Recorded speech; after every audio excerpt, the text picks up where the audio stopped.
Hello everyone, আসসালামু আলাইকুম। মুগ ডাল দিয়ে গরুর মাংস রান্না করার জন্য আমি এখানে ভেজে রাখা মুগ ডাল নিয়েছি। এখন ভালোভাবে পরিষ্কার করে নিতে হবে।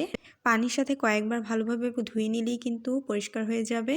এখন আমি তেল গরম করে দিয়ে দিচ্ছি পেঁয়াজ কুচি। আমরা রেগুলার গরুর মাংসটা যেভাবে রান্না করি সেভাবেই মাংসটা রান্না করে নিতে হবে। দিয়েছি কয়েকটা কাঁচামরিচ।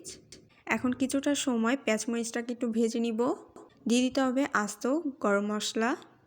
মুগ ডাল দিয়ে গরুর মাংসটা খেতে কিন্তু খুবই মজা। পরোটা, রুটি, পোলাও, ভাত সব কিছুর সাথেই কিন্তু খুবই ভালো লাগে। দিয়ে দিচ্ছি স্বাদ মতো লবণ, পরিমাণ মতো আদা রসুন বাটা, কিছুটা পানি অ্যাড করেছি, নাহলে কিন্তু পেঁয়াজ মরিচটা পুড়ে যাবে।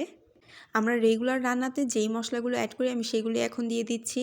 পরিমাণ মতো দিয়ে দিচ্ছি হলুদের গুঁড়া, মরিচের গুঁড়া, ধনিয়ার গুঁড়া, জিরা দিয়ে মশলাটা ভালোভাবে কষিয়ে নিতে হবে।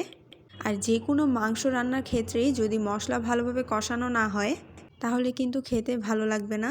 মশলার উপরে যখন এরকম তেল ভেসে উঠবে তখন আমি দিয়ে দিচ্ছি মাংসগুলো। গরুর মাংস দিয়ে আমি আবার ভালোভাবে কষিয়ে নিব। আর এই রান্নার ক্ষেত্রে তেলযুক্ত মাংসটা নিতে হবে, তাহলে রান্নাটাও খুব সুন্দর হবে আর খেতেও ভালো লাগবে। মশলার সাথে ভালোভাবে আমি মাংসটাকে মিশিয়ে নিচ্ছি।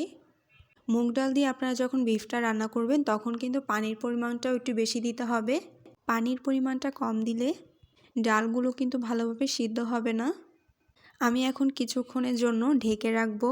আমি কিন্তু পানি দেওয়ার আগে 10-15 মিনিটের মতো কষিয়ে নিয়েছি। আর মাংস থেকেও কিন্তু কিছুটা পানি বের হয়েছে। এখন আমি ধুয়ে রাখা ডালগুলো দিয়ে দিচ্ছি। ডালগুলো দিয়ে সব কিছু একসাথে ভালোভাবে মিশিয়ে নিচ্ছি। 2-1 মিনিট কষিয়ে নিয়ে দিয়ে দিতে হবে পরিমাণ মতো পানি। চুলার আঁচটা কিন্তু এখন হাই হিটেই দেওয়া আছে। আমি কিছুটা পানি দিয়ে রান্না করেছি, এখন আরও কিছুটা পানি অ্যাড করে ভালোভাবে সিদ্ধ করে নিতে হবে। এই রান্নাটা করার ক্ষেত্রে কিন্তু সময়টা একটু বেশিই লাগে। গরুর মাংস সিদ্ধ হতে কিন্তু একটু টাইমটা বেশিই লাগে।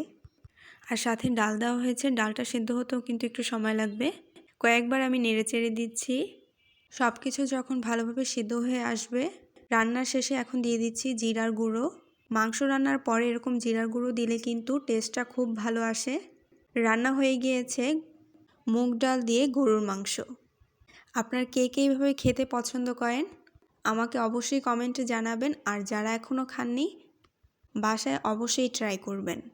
দেখতে যেমন সুন্দর লাগছে খেতেও কিন্তু খুবই মজা। বাই।